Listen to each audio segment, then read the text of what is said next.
Saya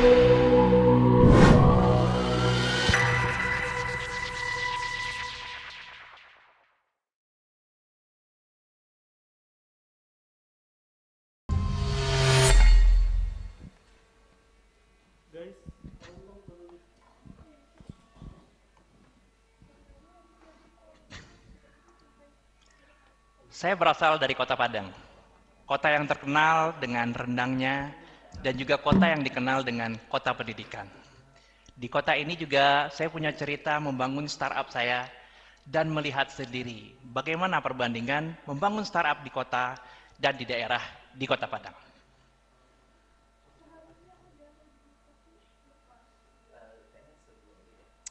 Saya memulai membangun usaha di tahun 2004 ketika waktu SMA. Jadi pada kala itu saya berjualan pulsa elektrik ke teman-teman sekolah saya. Saya berjejaring, menambahkan jaringan, menambahkan mitra, dan mendapatkan fee dari transaksi mitra tersebut. Bisnis saya tumbuh dari 2004 sampai 2006 ketika saya mulai kuliah. Saya kuliah di UNAN.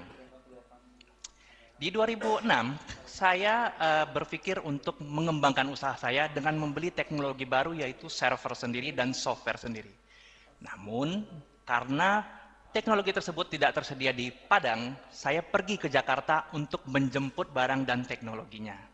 Sesampainya di Padang lagi, saya menjalankan server tersebut dan usahanya makin besar hingga 2008. Namun, di 2008 mulai muncul berita-berita buruk. Hal-hal yang bermasalah di usaha saya mulai muncul ke permukaan.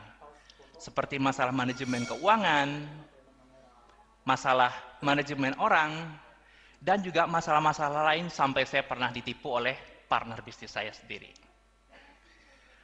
Belajar dari sana, saya mengalami hal yang cukup berat pada kala itu. Saya mengalami depresi. Namun saya ingat pada tahun 2005 ketika saya SMA, saya pernah mengikuti sebuah kelas dari motivator terkenal. Saya menelpon motivator tersebut dan mendapatkan wejangannya dalam waktu kurang dari 1 menit. Hal tersebutlah yang membantu saya dalam menjalani beratnya masalah saya pada saat itu. Motivator tersebut adalah Pak Tung Desem Waringin, motivator terkenal pada zamannya yang terkenal hingga saat ini. Saya masih ingat ilmu dari beliau, bahwasanya uang itu kakinya 4, manusia itu kakinya 2. Apabila manusia mengejar uang, dapatnya sedikit karena larinya cepat. Tetapi apabila uang itu bisa mengejar manusia dengan kita membuat sistem yang bagus, maka kita akan dapat sangat banyak. Saya tidak menyangka ternyata relasi atau orang yang saya temui di 2005 bisa membantu saya menghadapi masalah di 2008. Lanjut dari sana, 2009 bisnis saya tutup. Beberapa minggu setelah gempa besar di Kota Padang. Saya boleh berpikir, mungkin saja kalau pada dulu itu saya sudah memiliki ilmu keuangan, ilmu manajemen, dan ilmu yang lain-lain, saya mungkin tidak akan mengalami kegagalan pada saat seperti itu. Saya bisa menikmati pertumbuhan bisnis saya sampai saat ini. Namun, apalah daya, penyesalan sudah datang dan hal tersebut sudah terjadi. Bisnis saya tutup di 2009 di bulan Oktober. Kemudian beberapa minggu setelahnya di bulan November, saya memulai kembali bisnis yang sama bersama istri saya waktu itu, tetap usaha bidang pulsa elektronik. Saya menggunakan alat-alat yang masih ada untuk membangun ulang bisnisnya, dan saya menggunakan ilmu yang pernah saya pelajari tahun 2008 sebelum bangkrut, yaitu ilmu SEO atau Search Engine Optimization. Saya beruntung pernah belajar itu di 2008.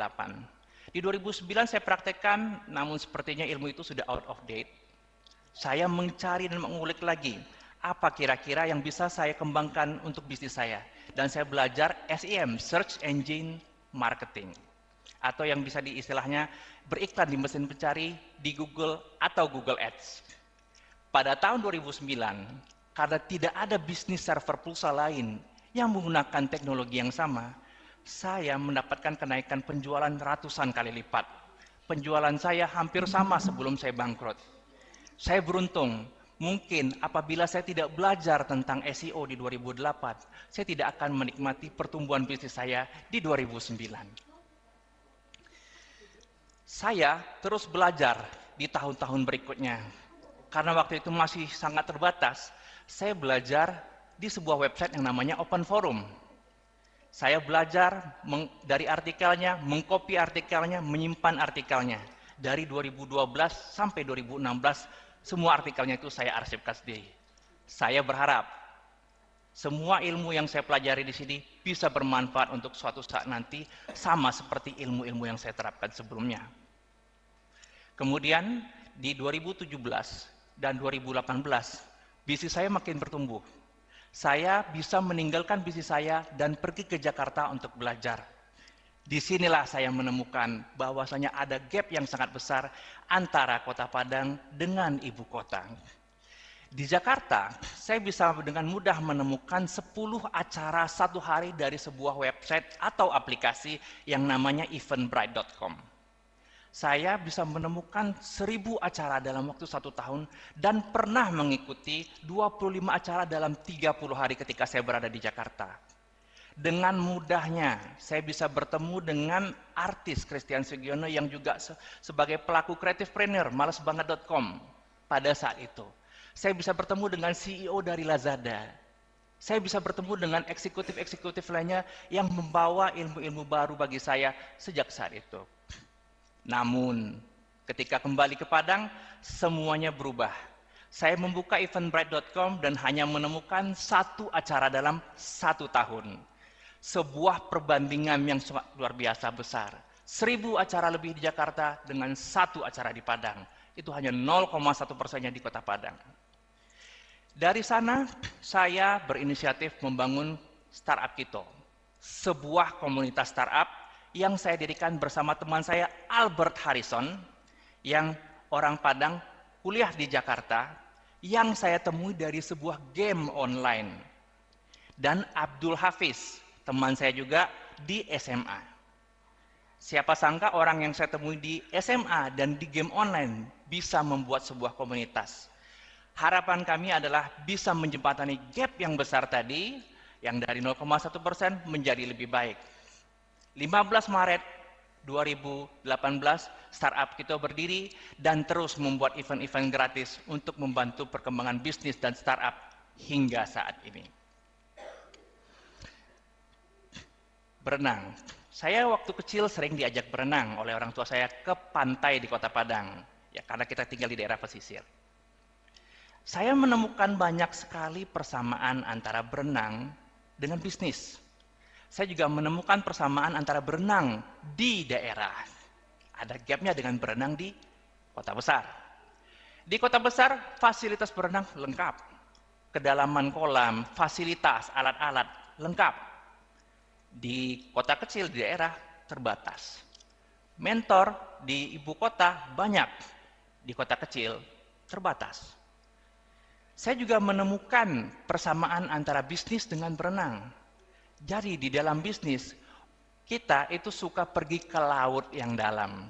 Kita ingin mendapatkan keuntungan-keuntungan, ikan-ikan yang lebih besar di laut yang dalam. Tetapi lupa untuk belajar mempersiapkan diri. Akibatnya apa? Karena keserakahan atau karena faktor-faktor yang lain. Seperti yang mungkin pernah saya alami di tahun 2009, bisnis startup kita bisa saja karam. Kabar baiknya, sebenarnya belajar itu atau mempersiapkan diri bisa dibiasakan dari sekarang. Dengan mengalokasikan waktu 10 menit sehari, itu sudah ekuivalen dengan 60 jam setahun. Itu sama saja dengan ratusan ilmu baru yang bisa kita ambil dalam waktu 1 tahun, cukup dengan 10 menit satu hari. Saya yakin semua dari kita di sini pasti punya waktu 10 menit dalam 1 hari. Ini adalah kelas-kelas lanjutan yang saya ikuti. Karena saya percaya belajar itu bisa membawa kebaikan bagi diri kita, saya belajar dari sebuah website online secara gratis. Saya belajar bagaimana mengelola emosi, bagaimana membangun kegigihan di dalam bisnis, dan banyak hal lain ketika COVID berlangsung. Ilmu yang saya pelajari ini masih sangat berguna bahkan hingga hari ini. Selanjutnya jangan lupa eksekusi dan review. Ini tips dari saya. Jadi belajar berenang tidak akan benar-benar bisa kalau hanya dari membaca buku saja. Kita harus benar-benar nyemplung untuk belajar berenang. Di dalam bisnis kita juga harus eksekusi. Dan kalaupun belum punya bisnis, kita juga bisa melakukan eksekusi dengan berkomunitas, berorganisasi, dan yang lain-lain. Jangan lupa juga untuk melakukan review. Review ini penting. Kenapa? Karena review lah yang membuat kita menyadari ada gap yang besar antara apa yang kita pelajari dengan apa yang sudah kita praktekkan. Bisa saja kita sudah belajarnya 10, tapi prakteknya baru 3. Kita tidak akan tahu kalau kita tidak review. Jadi kita harus mengulangi terus, belajar, eksekusi, dan review. Hal ini semua orang mungkin tahu, tapi mungkin belum pernah benar-benar Anda explore. Cobalah explore. Saya percaya manusia yang sukses adalah manusia yang lebih baik hari ini dibandingkan hari yang kemarin. Semakin kita mengembangkan kemampuan kita setiap hari secara akumulatif, kita akan semakin mudah menemukan kesuksesan. Selanjutnya saya juga ingin mengatakan kepada teman-teman semua di sini, lakukanlah berjejaring, networking, mungkin bisa di acara ini. Orang yang Anda temui hari ini bisa saja menyelamatkan Anda atau membantu Anda di kemudian hari. Sama seperti kejadian saya dengan motivator terkenal tersebut. Untuk memberikan gambaran lebih kepada teman-teman di sini, apa sih hubungannya dan apa konteksnya untuk masa depan? Saya ingin menggambarkan dalam sebuah tabel. Kita semua di sini itu punya waktu dalam kehidupan. Dari kiri bawah ke kanan atas. Kita juga bisa saja bertemu dengan koneksi. Mungkin di hari ini, mungkin bisa bertemu lagi di 3 bulan berikutnya, atau di 3 tahun berikutnya. Koneksi itu bisa saja orang yang Anda temui hari ini, di komunitas, di organisasi, seperti cerita saya dalam membangun startup kita. Kemudian skill. Skill adalah apa yang Anda akumulasikan. Pada tabel ini, Anda bisa melihat antara koneksi dan skill itu bertemu di suatu titik, tetapi bukan di waktu yang pas. Bisa saja Anda bertemu dengan koneksi yang sudah punya bisnis sendiri dan Anda terlambat mengambil kesempatan tersebut. Namun, kalau Anda mempercepat pertambahan skill tersebut dengan membuat kebiasaan-kebiasaan belajar yang lebih baik, Anda bisa saja menemukan peluang sukses lebih cepat dari yang seharusnya. Mungkin yang seharusnya 10 tahun bisa Anda dapatkan dalam waktu 5 tahun, 3 tahun, 1 tahun, atau bahkan lebih dekat lagi. Kalau Anda ingin merubah nasib lebih lagi, Anda bisa lebih tinggi lagi meningkatkan skill supaya kesempatan ataupun peluang sukses itu bisa datang lebih sering kepada Anda. Saya ingin mengatakan bahwa siapapun di daerah itu bisa membangun startup, walaupun dengan keterbatasan yang ada di daerah. Salah satu resep startup yang sukses itu adalah ketika timing bertemu koneksi yang pas dengan skill yang cukup. Untuk timing, itu kita tidak bisa atur. Kita tidak tahu kapan timing yang tepat.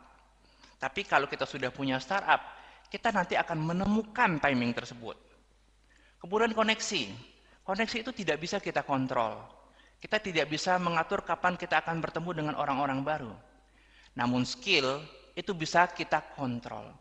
Kita bisa belajar sendiri, mengembangkan diri, membangun kebiasaan-kebiasaan baru.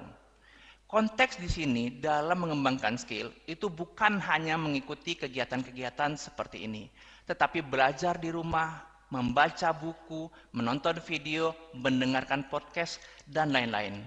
Saya bahkan sampai pernah mendengarkan podcast 66 jam dalam setahun hanya untuk menambah skill saya.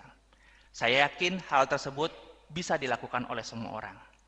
Jadi bagi teman-teman semua di sini yang ingin membangun startup atau bekerja di startup atau mendapatkan kesempatan karir yang lebih baik, kuncinya adalah teman-teman harus punya kebiasaan baru untuk meningkatkan skill supaya semuanya datang pada saat yang tepat atau lebih cepat lagi. Sekian dari saya, terima kasih.